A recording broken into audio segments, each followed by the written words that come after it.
Allô? Je sais pas si ça fonctionne.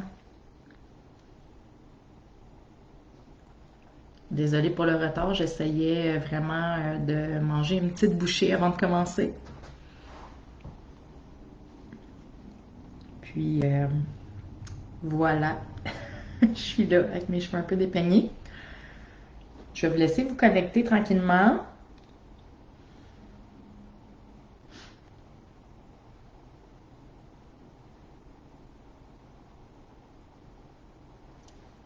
Faites-moi un petit coucou quand vous arrivez. Dites-moi bonjour. Je veux savoir qui est avec moi ce midi. Est-ce que je vois vos commentaires aussi? Parce que des fois, ça bug un petit peu. Puis, celles qui sont en live, écrivez-moi direct ou live, comme vous voulez. Allô Audrey. Allô Nicole. Puis, allô Caroline. Puis celles qui sont en rediffusion plus tard. Ah, t'es fine Audrey. Pour celles qui sont en rediffusion plus tard, ben, vous pourrez écrire rediffusion ou replay là, dans les commentaires pour que je sache qui vient nous faire des coucous. C'est toujours agréable de savoir qui est là. Allô Natacha, ça fait longtemps!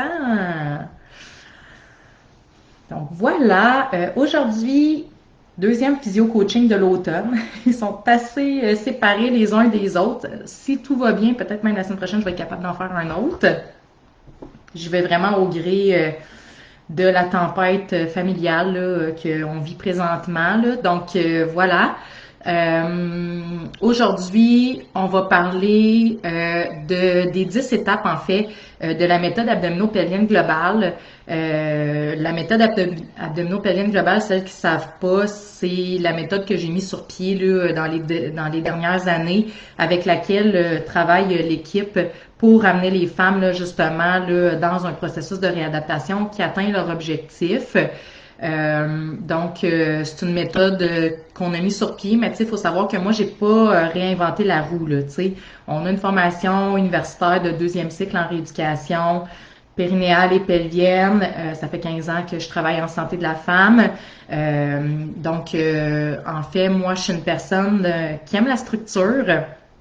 Puis j'aime surtout savoir que quand j'accompagne une femme dans un processus ou une aventure comme la réadaptation abdominopelvienne, ou la préparation à la naissance aussi, parce que c'est un peu c'est la même méthode qu'on utilise là, pour les deux approches en fait. J'aime à m'assurer que je suis pas mal certaine que j'ai mis à profit toutes mes connaissances, toutes mes compétences, puis que j'ai passé à côté de rien quand je travaille avec une femme, puis qu'on l'a vraiment amené là, au maximum là, où est-ce qu'on était capable de l'amener le plus loin possible dans la direction de ses objectifs. Donc, c'est vraiment de cette façon-là qu'est née la méthode abdominopelvienne globale. Aujourd'hui, toute l'équipe, on travaille avec cette méthode-là. Je reviendrai jamais en arrière. Je travaillerai plus de façon comme on le faisait avant, de façon conventionnelle. De toute façon, même quand je travaillais de façon conventionnelle, sans le savoir, j'avais une structure que je suivais, que je savais où je m'en allais d'une rencontre à l'autre. J'étais capable de dire à ma cliente, bien, à la prochaine rencontre, on devrait être rendu là si tu as bien fait ça. Donc, je l'utilisais de façon intuitive, mais j'ai vraiment tout mis ça sur papier. J'ai vraiment tout structuré ça. On utilise aussi une plateforme pédagogique en ligne pour nous soutenir dans les accompagnements en suivant vraiment là, cette structure-là, autant dans les préparations à la naissance que dans les processus de réadaptation là, pour toutes les problématiques. Donc, je voulais vous partager aujourd'hui, c'est quoi les différentes étapes? Parce que peut-être que vous vous en rendez pas compte, mais depuis le début de ce groupe-là, en fait, tout le contenu que je vous partage, toutes les physio-coaching que j'ai fait s'imbriquent dans une étape de la méthode abdominopelvienne globale. Et quand vous allez dans la section guide, là, ça a besoin d'être un petit peu restructuré, mais vous allez voir que les éléments sont vraiment catégorisés par l'étape dans laquelle elle se retrouve au niveau de la méthode abdominopelvienne globale. Évidemment, dans un groupe gratuit comme ici, il y a beaucoup d'énergie qui est mise au niveau des connaissances. Vous allez voir, là, donc on veut informer les femmes, on veut qu'elles puissent comprendre qu'est-ce qui se passe, on veut qu'elles comprennent aussi c'est quoi les signes qui font en sorte qu'on a besoin de faire une rééducation. Donc, on a mis beaucoup d'énergie dans cette étape-là, en fait, sur ce groupe-là, parce que c'est sa raison d'être numéro un. Évidemment, il y a d'autres, les autres éléments de la méthode, on partage des informations, mais c'est sûr que, tu sais, on se le cachera pas, là, sur un groupe comme ici, c'est du contenu gratuit. C'est une mission qui est communautaire. Donc, si vous voulez avoir vraiment un suivi professionnel, détaillé, adapté, merci Audrey, adapté à vos besoins, ben c'est sûr que là, c'est vraiment à travers un accompagnement plus complet que vous allez pouvoir y arriver. De la façon qu'on fonctionne, je le dis tout de suite, comme ça, si jamais, d'ailleurs, tu sais, s'il y a des questions là, après la rencontre d'aujourd'hui, je vais prendre un petit temps là, à la fin pour répondre à vos questions, justement, là, pour éviter d'être tout le temps entrecoupé à répondre à vos questions pendant que je donne le contenu, parce que ça fait perdre le fil aux gens, puis je sais que vous êtes là sur votre heure de dîner, votre temps est précieux, donc on va essayer de rester le plus possible succinct, mais n'hésitez pas dans les commentaires à poser vos questions, je vais y revenir à la fin, on va prendre une période de questions, là, on fonctionne tout le temps de cette façon-là. En tout cas, j'essaye le plus possible, mais je suis quelqu'un qui se laisse facilement distraire, by the way. Fait que c'est mon objectif, mais des fois, je me laisse distraire quand même. Donc, c'est ça. Mais si vous sentez que vous voulez avoir un accompagnement qui est plus soutenu, pas juste dans l'information ou dans les éléments de base, ben c'est sûr que si vous êtes intéressé à travailler avec notre équipe, tu sais, qui est quand même une bonne expertise, là, 15 ans d'expérience en santé de la femme quand même, puis que vous accrochez avec la mission tout ça, ben sachez que vous pouvez prendre un appel avec nous d'analyse de besoins qui est sans frais pour le moment, puis dans laquelle on va pouvoir regarder plus en détail c'est quoi vos besoins puis quel type de service vous pourriez avoir de besoin. Donc c'est ça, vous pouvez écrire appel dans les commentaires tout au long de la rencontre ou vous pouvez aussi nous écrire en message privé sur Messenger. Moi ou une personne de mon équipe, on va vous répondre là, rapidement là, pour regarder ça de votre côté. Ah, t'es donc bien fine, Natacha, merci beaucoup. Donc c'est ça, là, c'est de la façon qu'on fonctionne. Après ça, on regarde ensemble c'est quoi le service qui est le plus approprié pour vous. Puis si vous voulez en savoir plus sur nos services, on a aussi un physio-coaching sur les services et on a même un tableau résumé des services dans la section guide qui détaille un peu qu'est-ce qui est inclus dans chacun de nos services. Des services vont d'un accompagnement là, pédagogique en ligne à, dans le fond, des rencontres cliniques individuelles là, avec des accompagnements plus VIP aussi. Là, donc, vous allez pouvoir aller regarder ça de votre côté aussi. Mais ça nous fait toujours plaisir de vous accompagner à travers le retour à votre santé optimale là, au niveau abdominopelvien, mais au niveau du corps, parce que c'est vraiment une méthode qui est globale. Donc, d'ailleurs, dans le fond, moi, j'ai appelé ça la MAPG. Donc, pourquoi j'ai appelé ça de même? Ben, j'ai appelé ça la méthode abdominopelvienne globale. J'ai nommé ça la MAPG parce que je trouvais ça bien comique, ok? Parce que c'est comme une map. C'est comme, dans le fond, si, en suivant ces étapes-là, c'est comme si c'est un chemin, dans le fond, un itinéraire qu'on vous montre pour retrouver, en fait, la direction de votre santé abdominopelvienne. Puis de façon je dirais pas indirecte, parce qu'il y a quand même des actions directes qui sont faites là-dedans, mais on va retrouver aussi là, à se reconnecter à notre féminité, se reconnecter à notre santé sexuelle et donc à notre point G. Fait que je trouvais ça bien comique de dire MAPG. Mais c'est pas vraiment ça qui est le fond de ça, c'est vraiment parce que je trouvais que c'est un itinéraire, que si on suit chacune de ces étapes-là, ben on va vraiment être pas mal certain de passer à côté de rien quand on prend soin de notre santé au niveau des abdominaux du plancher pelvien. Donc on parle de prolapsus, incontinence urinaire, prévention aussi des problématiques, parce que moi je peux vous le dire là, parce que j'en rencontre des dizaines de femmes par semaine. que la plupart des femmes n'ont pas des symptômes tout de suite après l'accouchement. La plupart commencent à avoir des symptômes 10, 15, 20 années après, t'adores le G, 10, 15, 20 années après avoir donné naissance à leurs enfants. Donc, la prévention, c'est vraiment le plus beau cadeau que les femmes peuvent se faire, autant en postnatal que idéalement en prénatal. Donc, c'est vraiment des choses qui sont super importantes. Donc, la MAPG, il y a le mot global dedans. Et souvent, les gens me disent, mais moi, ce que j'aime beaucoup de cette approche-là, c'est que toi, dans le fond, tu viens pas juste adresser, par exemple, les incontinences, ou tu viens pas juste adresser les douleurs au dos, tu viens pas juste adresser ma diastase, tu viens vraiment adresser tout mon corps dans son ensemble. Donc, c'est sûr que quand tu travailles avec nous, tu as mal au dos, tu as mal aux genoux, tu as mal au cou, en même temps que tu as des incontinences, que tu as peut-être une descente d'organes, que tu as des douleurs aux relations sexuelles, que, bref, tous ces symptômes-là, pour nous, c'est des symptômes qui ont une dysfonction au niveau de ton corps, notamment au niveau de la ceinture du bassin. Et ça fait en sorte que nous, quand on décide de travailler avec quelqu'un, on travaille pas avec une approche par symptômes, mais on travaille avec une approche qui va adresser toute la personne dans son ensemble. Et souvent, les gens sont comme, OK, le corps dans son ensemble, parce que c'est de la physiothérapie. Oui, c'est vrai. Nous, on va vraiment analyser tout le corps dans son ensemble, sa dynamique, parce qu'on veut vraiment faire un plan qui va faire en sorte que la personne va être capable de faire ses activités et de n'avoir aucun symptôme dans son corps. Donc, c'est vraiment ça qui sous-tend la méthode, d'une part, mais aussi, ce qu'il faut comprendre, c'est que ça va au-delà de ça.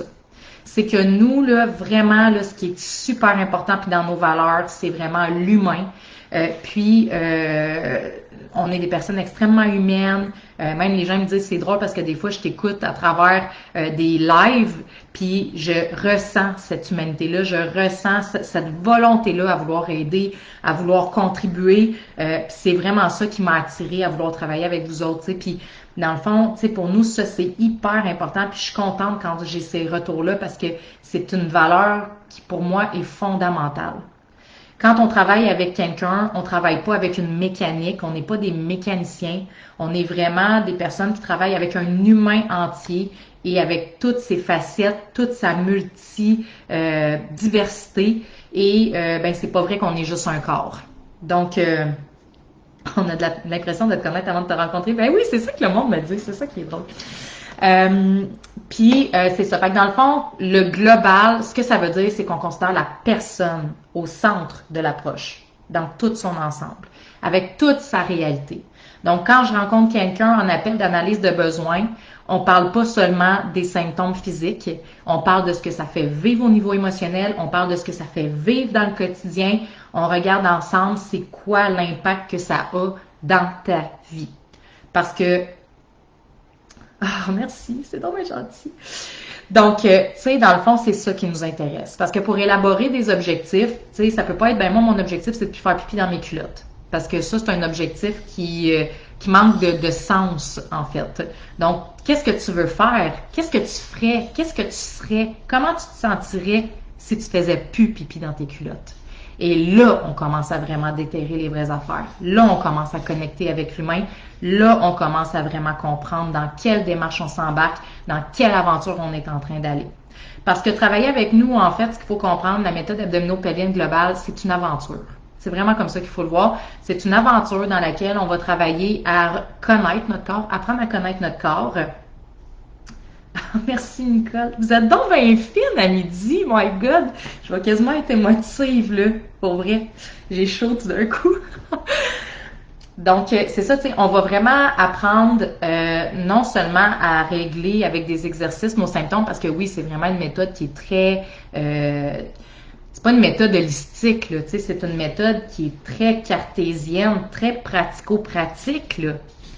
Mais on va apprendre à se connaître là-dedans, à connaître notre corps, à comprendre nos enjeux, à connecter avec qui on est comme femme, à mieux, comme je disais, à mieux se comprendre. Mais aussi, tu sais, je dis souvent aux femmes, tu sais, que dans le fond, la raison pour laquelle souvent sont en appel avec moi pour une analyse de besoins, c'est parce que, leur corps veut quelque chose et leur tête, je suis en train de me tromper. Hey, c'est vraiment mélangeant parce que c'est comme miroir, là. Bon. Leur tête veut quelque chose et leur Ouais. Et leur corps n'est pas en mesure de donner ce que la tête veut. Et ils se sentent déconnectés.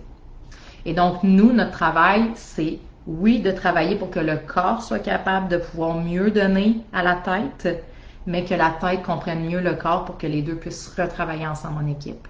Et c'est ça l'objectif en arrière d'une réadaptation, en fait, ou d'un processus de réadaptation. Donc, c'est une aventure. Moi, c'est vraiment comme ça que je le dis.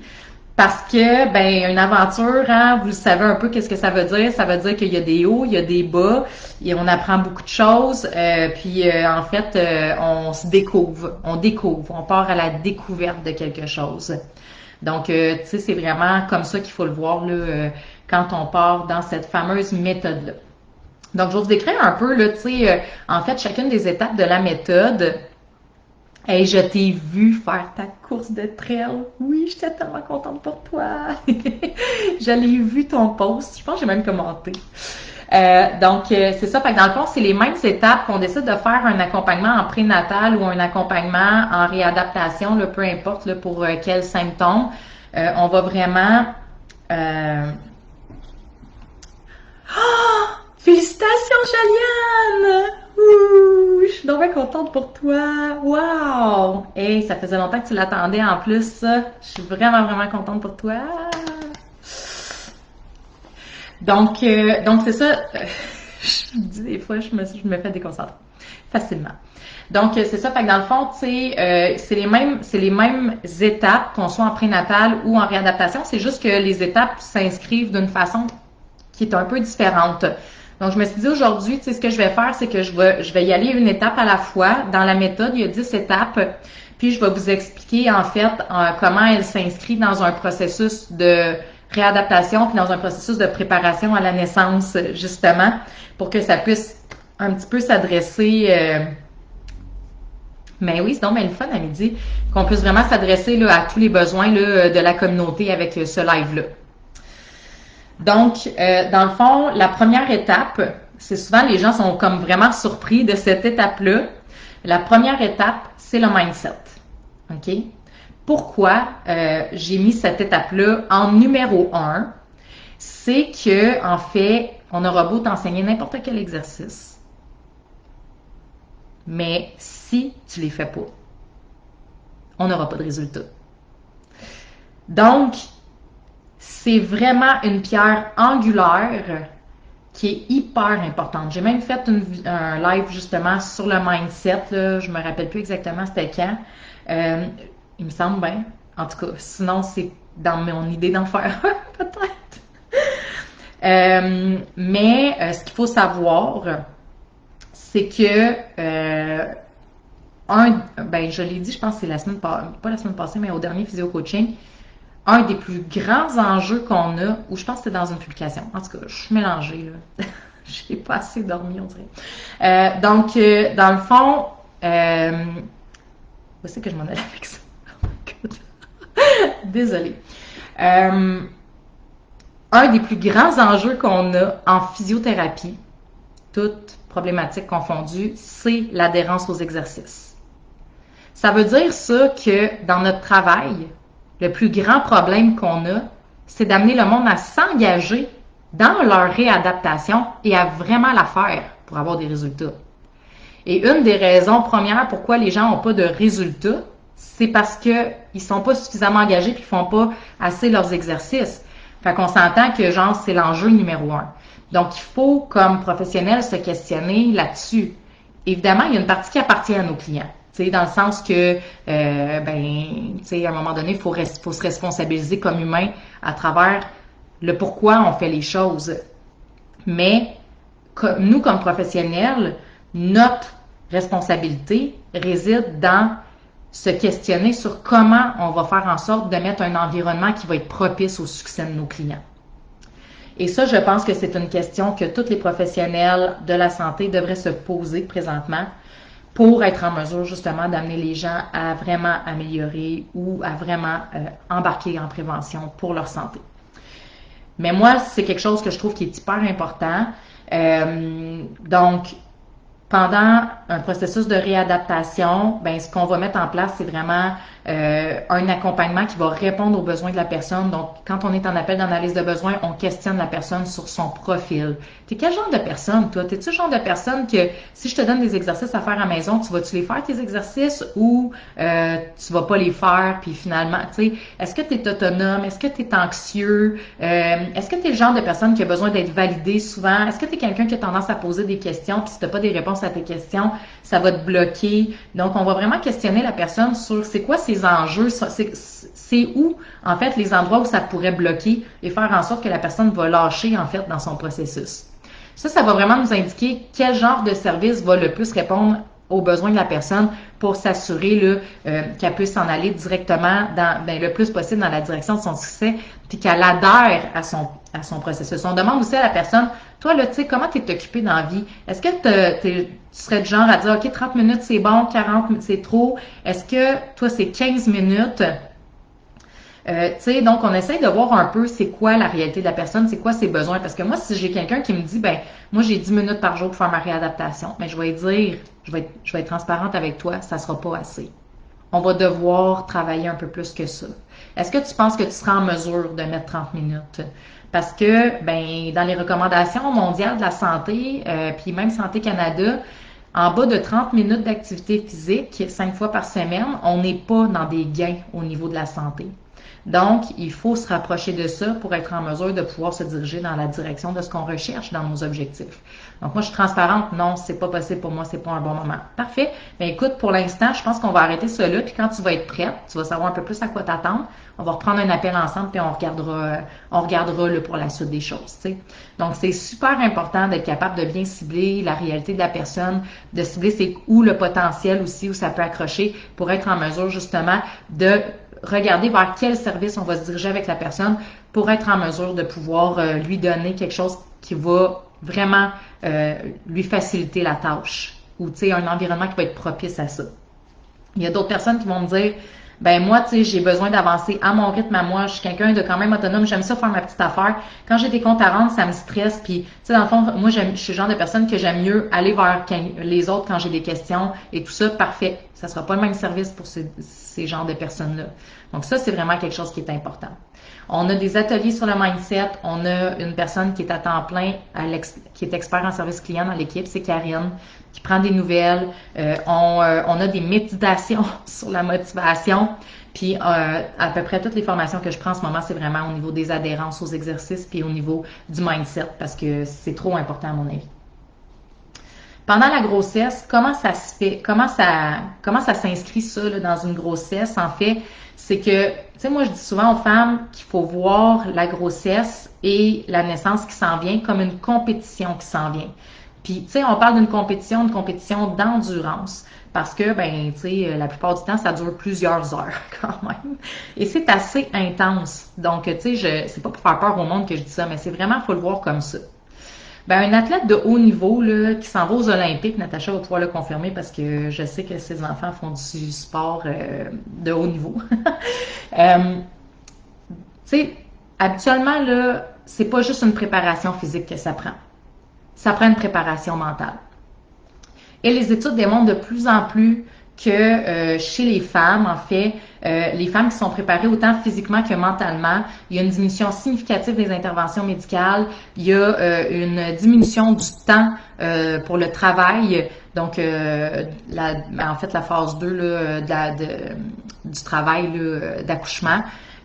Puis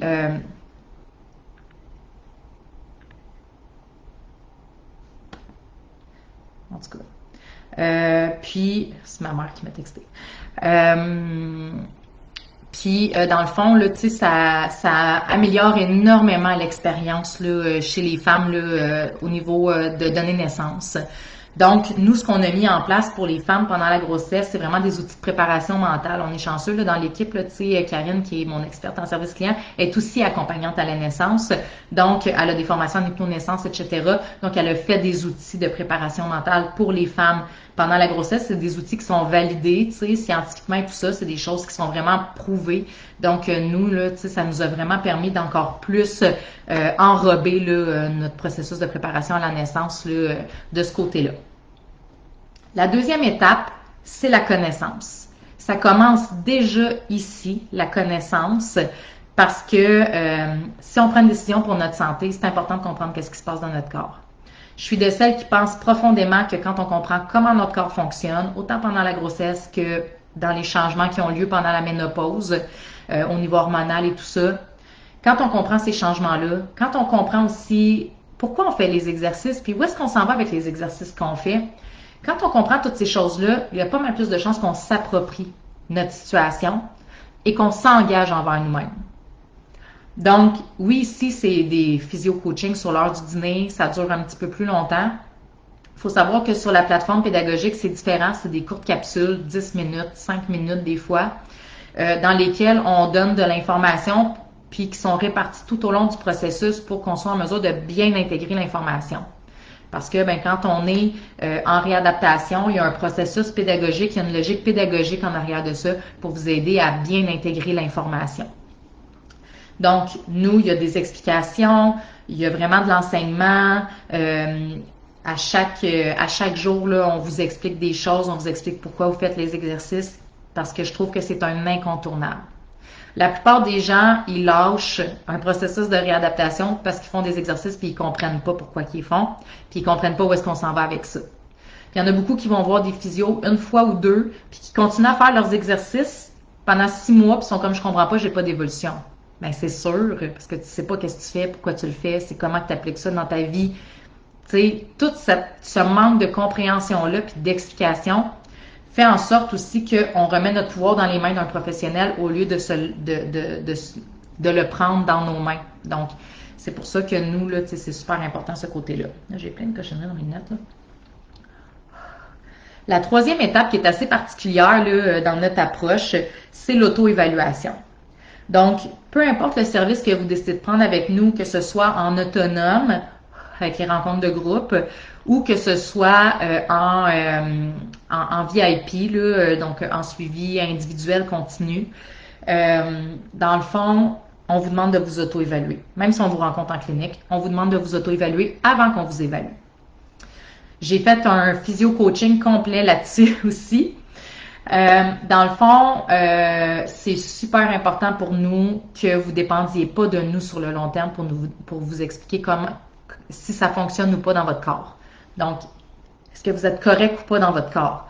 On veut que tranquillement, vous développiez votre autonomie puis que vous vous attribuez, c'est vraiment ces sensations-là qu'il y a dans votre corps, ce ressenti-là dans votre corps, puis que vous ayez des points de repère que vous allez être en mesure de mesurer sur le long terme. Ça fait en sorte que, dans le fond, quand on vous donne congé, on espère réellement vous donner congé pour toujours. Sauf exception, là. Des fois, il peut y avoir des changements ou une autre grossesse ou il peut y avoir d'autres événements dans la vie qui fait que vous allez avoir un besoin, mais pas pour la même chose. Donc, c'est ça, dans le fond, l'auto-évaluation, pour nous, c'est vraiment un incontournable. On part de vos observations pour vous guider à travers notre évaluation pour que vous compreniez ce qu'on vous explique. Parce que quand on a fait aussi des premières observations de notre côté, puis qu'on arrive avec le professionnel, bien, il y a beaucoup plus de chances qu'on soit capable d'intégrer l'information que le professionnel nous donne parce qu'on a déjà commencé à faire une première réflexion de notre côté. Et ça, au niveau pédagogique, c'est vraiment démontré que quand on permet aux enfants, ou peu importe, quand on apprend quelque chose, quand on permet à la personne d'expérimenter par elle-même avant de lui enseigner les éléments importants, bien, les éléments qu'on va lui enseigner vont être intégrés plus facilement. Donc, l'apprentissage par l'expérience personnelle, c'est quelque chose qui est extrêmement puissant et que nous, on utilise là, dans notre façon de travailler là, au niveau de la méthode. Donc, l'auto-évaluation en fait partie. Même si vous vous auto-évaluez et que vous n'avez absolument aucune idée de ce que vous voyez, que vous ne comprenez rien dans ce que vous êtes en train d'évaluer, bien, quand vous allez arriver en clinique, vous allez encore plus en profiter. Parce que là, vous allez avoir des petites lumières qui vont s'allumer. Ça va jusqu'à date? Est-ce que vous trouvez ça intéressant? Est-ce que ça vous permet de mieux comprendre les étapes jusqu'à date? Juste être sûr que vous êtes toujours là avec moi. L'autre étape qui est vraiment une étape qui est incontournable, puis une étape, je trouve, qui est sautée trop souvent, c'est vraiment de préparer le terrain. Et la semaine prochaine, ça va être là-dessus qu'on va faire le physio-coaching, si Dieu le veut, là. Donc, dans le fond, on veut préparer le terrain, on veut créer de l'espace dans le corps, on veut optimiser l'alignement du corps pour qu'une fois qu'on va enseigner les exercices, que le corps soit réceptif à ce qu'on va lui enseigner.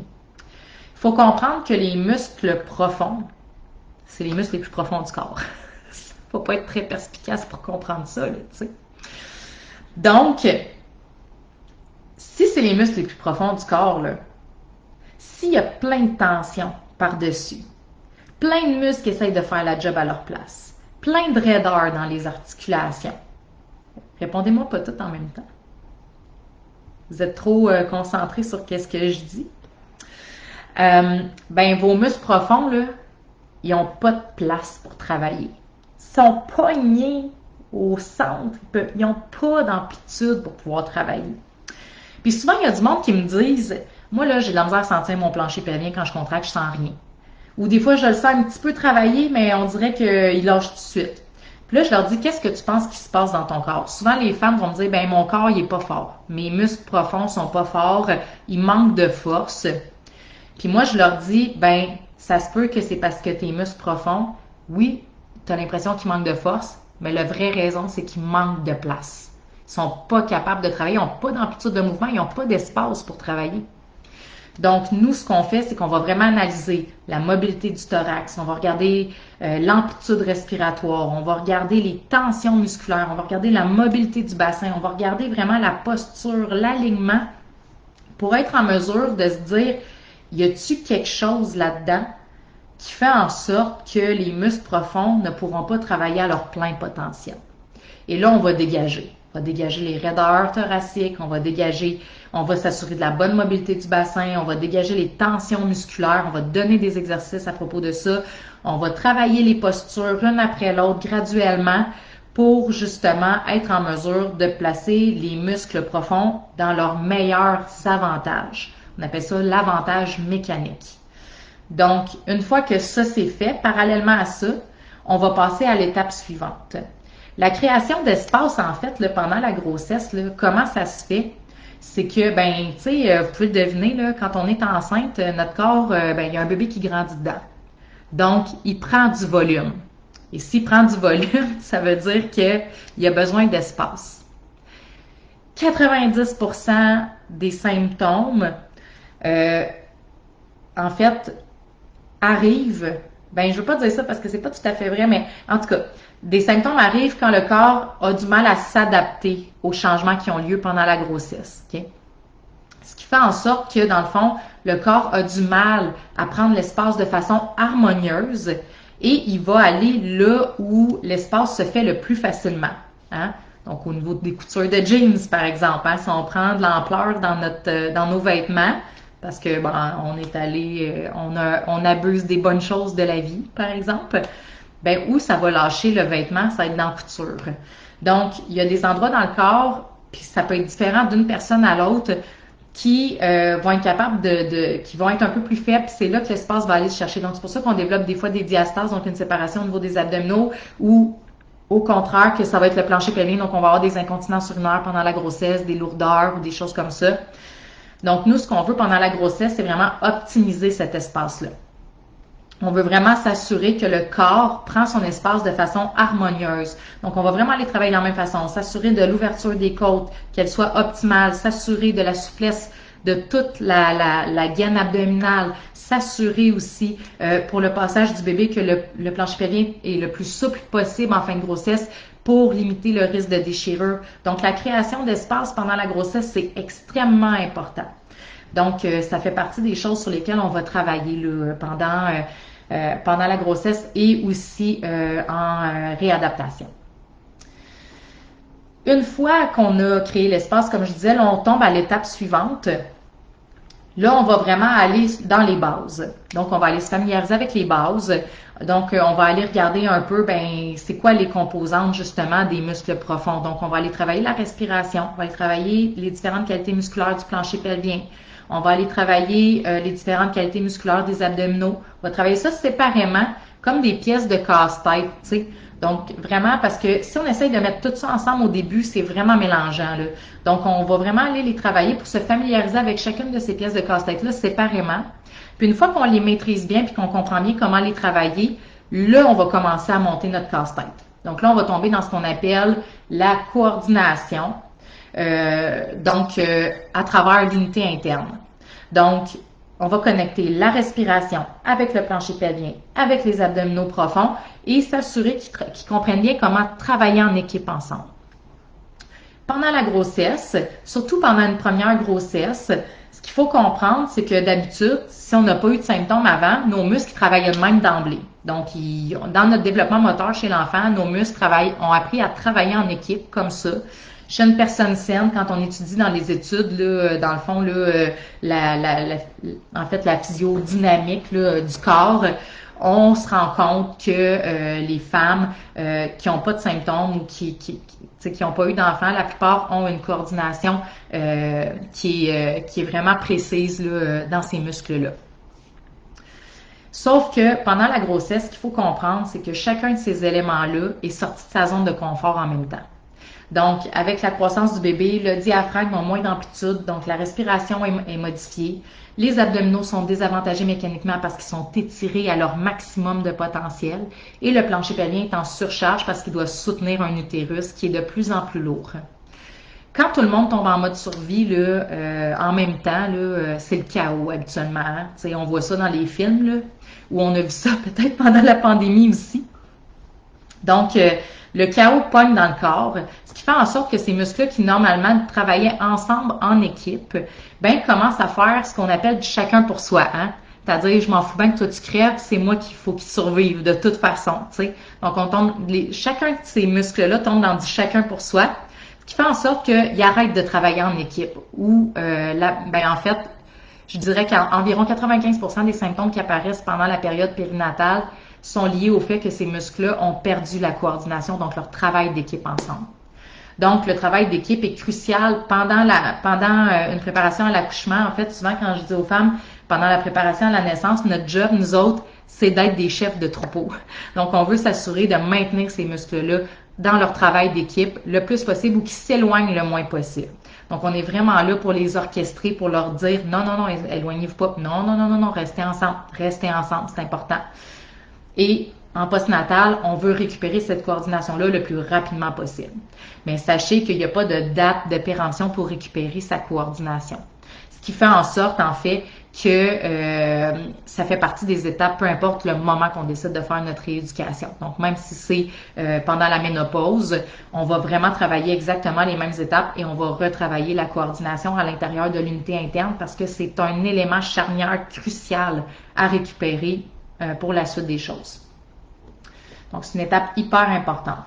Une fois que ces muscles-là travaillent en équipe ensemble, ben là, tu sais, vous comprendrez que dans la vie, on n'a pas des symptômes quand on est couché sur le dos et qu'on ne bouge pas. Donc, on va commencer à mettre du mouvement là-dedans. Donc, on va commencer à coordonner les muscles profonds avec les autres muscles du corps. Au début, on fait des mouvements plus lents, contrôlés. On réapprend on réapprend à conduire notre corps en mode manuel. Hein? On l'enlève de son mode automatique, puis on recommence à le mettre en mode manuel. Donc là, tu sais, on essaie vraiment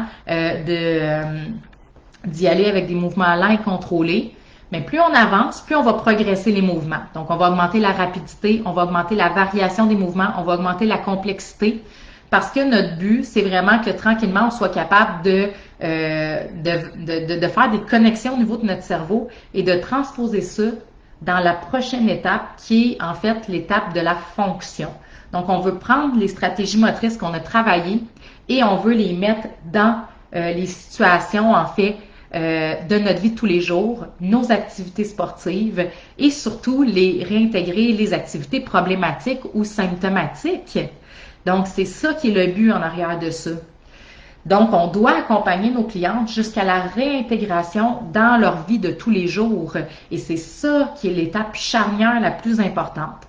Pendant la grossesse, évidemment, c'est un peu différent parce que notre objectif est différent. On veut préparer la femme à être confiante puis à vivre la plus belle naissance possible.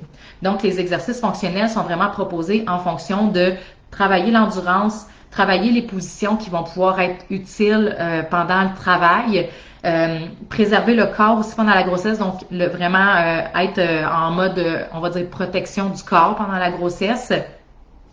Et vraiment, là, tu sais, de pouvoir le préparer à la compétition qui s'en vient. Donc, on est plus spécifique à ça. Mais en postnatal ou en réadaptation, même si c'est pendant la ménopause, bien, on est vraiment dans la fonction de la personne. Donc, si par exemple, quelqu'un, ses objectifs, c'est d'éternuer, d'être capable d'éternuer sans avoir de fuite, bien, on va pratiquer ça. Donc, on va se pratiquer à éternuer. Donc, on va se mettre dans différentes mises en situation. On va lever des charges. Toutes les situations qui peuvent avoir qui peuvent mettre à risque, en fait, le soutien des organes, la continence, des douleurs lombaires, la perte de stabilité, peu importe. On va tout le travailler à partir de la réadaptation dans le but de réintégrer les activités. Donc, c'est vraiment ça qui est l'objectif.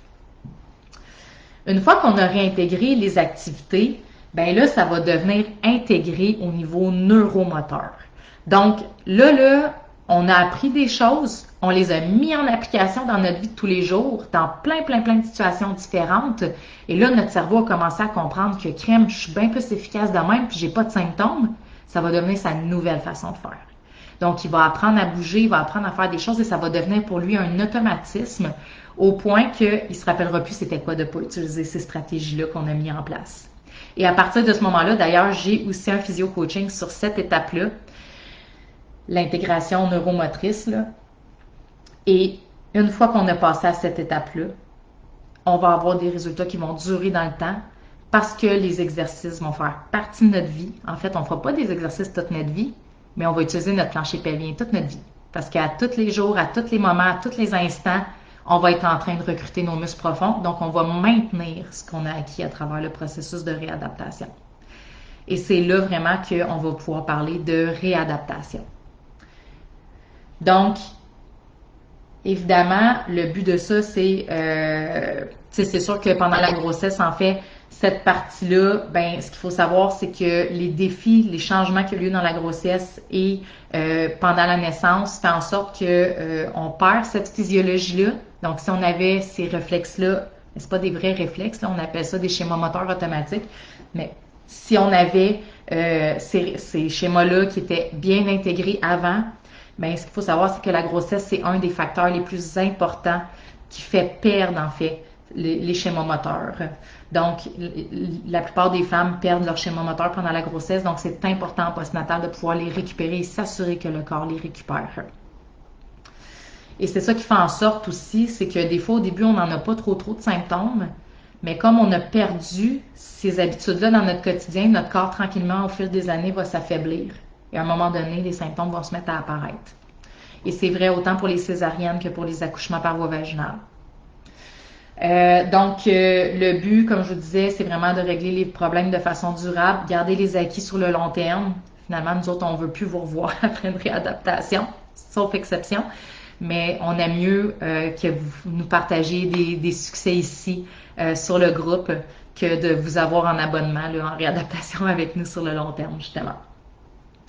La dernière étape, qui est la 10e étape, en fait, c'est la bienveillance. Ça ne sera pas un parcours parfait, ok? Peu importe qui vous êtes, il y en a qui ont plus de facilité que d'autres, là. Ça va être une aventure avec des hauts, des bas, des moments difficiles, des moments de succès. C'est une aventure. Ça se peut qu'une journée, tu sois capable de faire 5 exercices, la journée d'après, tu sois juste capable d'en faire un. C'est bien correct de même. Chaque personne a son rythme, chaque personne a son parcours. Pendant la grossesse, souvent, les femmes vont travailler jusqu'à 37 semaines de grossesse. On ne s'attend pas que vous fassiez une préparation parfaite. On ne s'attend pas que vous fassiez une réadaptation parfaite, exactement comme que c'est proposé. On s'attend que vous soyez douce envers vous-même, que vous vous accueillez là-dedans, que vous voyez ça comme un chemin dans lequel vous prenez soin de votre santé un petit pas à la fois.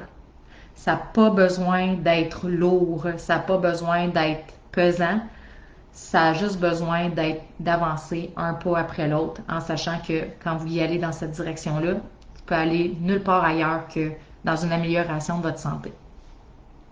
Donc la bienveillance est super importante. c'est toujours, tu sais, je dis tout le temps, c'est une main de fer dans un gant de velours, tu sais, on veut rester dans la motivation, donc on essaie de mettre des objectifs qui sont là. On veut donner une espèce de cadre qui fait en sorte que la personne a des comptes à rendre puis qu'elle est capable de continuer à avancer. Donc, il y a une espèce de momentum qui soit là. Mais quand le momentum devient lourd, puis qui nous fait sentir qu'on est en échec, ben ça devient décourageant. Puis à ce moment-là, des fois, on a envie de lâcher. Donc, c'est toujours de trouver le juste milieu pour chaque personne. Et c'est là-dedans que nous, c'est notre rôle aussi d'adapter le processus pour qu'il puisse justement bien convenir à la personne qui est avec nous là, en accompagnement, peu importe le mode d'accompagnement qui a été choisi à ce moment-là.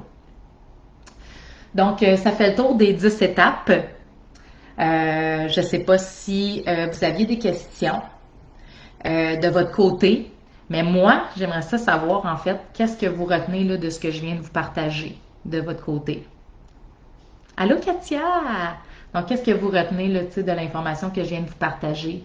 Est-ce qu'il y a quelque chose qui retient plus votre attention ou qui vous interpelle justement dans l'approche, peut-être des nouveautés que vous n'avez pas jamais entendues dans le passé ou peu importe, là, j'aimerais ça là, que vous me partagiez ça. Là, et si vous avez des questions aussi, n'hésitez pas à me le partager là, pour que je puisse y répondre. On a encore quelques minutes là, justement là, pour regarder ça ensemble. Que je vous laisse voir s'il y a des choses que vous avez à partager. Si vous n'avez rien à partager, il n'y a pas de problème. Là, mais moi, j'aime ça interagir avec vous autres. C'est pour ça que je suis en direct avec vous. Sinon, je ferais des vidéos préenregistrées. Tu sais.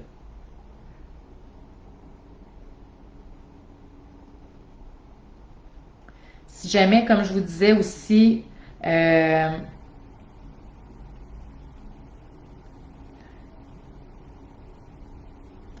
si jamais, tu sais, vous voulez, justement, vous êtes intéressé par un appel d'analyse de besoin, de l'imperfection, ça semble enlever de la pression. Oui, c'est tellement important. Ça fait partie du mindset en quelque part. Un mindset au début, mindset à la fin. C'est comme ça qu'on clôt la réadaptation. On l'enrobe là, de quelque chose qui va au-delà du physique, justement. Là, c'est ça qui rend ça humain, justement. Là, c'est comme un sandwich, finalement, cette méthode-là. Donc, c'est ça. Mais si jamais vous avez des questions ou si vous voulez partager, vous aimeriez ça avoir un appel d'analyse de besoin pour voir comment on pourrait vous aider, là, vous gênez pas là, à nous écrire en privé. Vous pouvez écrire appel aussi là, dans les commentaires. Là, ça va nous faire plaisir d'aller vous parler, nous, en privé aussi, là, de ce côté-là. Donc, je vous laisse là-dessus. Puis, dans le fond, si jamais je vois qu'il y a des questions qui se rajoutent, on viendra simplement vous répondre en dessous de la vidéo. Je vous embrasse fort. Merci d'avoir été là ce midi. Puis, à très bientôt. Bye bye.